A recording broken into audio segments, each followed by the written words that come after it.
Len.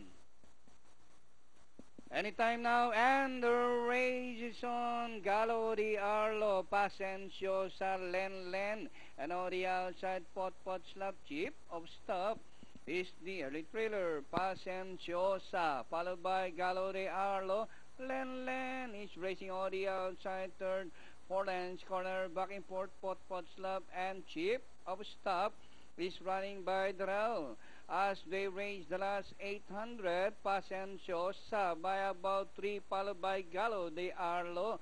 Len racing in third from the outside. Chip of Stop is now running in fourth by about 6 lengths. And rounding the far turn, Pasenciosa by about 3 lengths. Then here comes Len by the release Gallo de Arlo as they race the last 450. Pasenciosa by only a length and a half. Len is on the outside, fighting it out.